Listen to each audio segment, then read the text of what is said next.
बाबा तू मरणार आहेस का असा सवाल 8 वर्षांच्या चिमुरड्या तैमूरने सैफ अली खानला केला होता। ही धक्कादायक माहिती स्वतः सैफ अली खानने दिली आहे। 16 जानेवारी रोजी अभिनेता सैफ अली खानवर जीवघेणा हल्ला झाला होता। त्यानंतर त्याची पहिल्यांदाच प्रतिक्रिया समोर आली आहे। घराची दारं नीट बंद केली नसल्याने चोरीचा प्रयत्न झाला, त्यामुळे चाकू हल्ल्याला मीच जबाबदार आहे असं देखील सैफ अली खानने म्हटलंय। सैफवर हल्ला झाला त्या रात्री नेमकं काय घडलं होतं, करीना कपूर तेव्हा काय करत होती, तैमूर सैफ सोबत हॉस्पिटलमध्ये का गेला, तैमूर का घाबरला होता, त्या रात्री सैफ हॉस्पिटलमध्ये रिक्षाने का गेला, या सर्व प्रश्नांची सैफने सविस्तर उत्तरं दिली आहेत।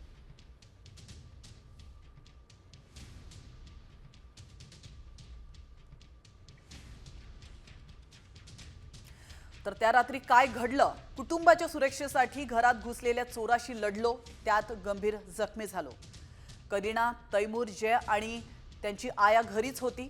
सैफ अली खानचं स्टेटमेंट, तू मरणार आहे का असा प्रश्न घाबरलेल्या तैमूरने केला असं देखील सैफ अली खानने म्हटलंय। ती सतत सर्वांना फोन करत होती, रात्री खूप उशीर झाल्यामुळे कोणीही फोन उचलत नव्हतं।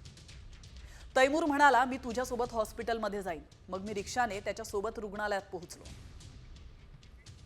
अशी प्रतिक्रिया सैफ अली खानने दिली आहे।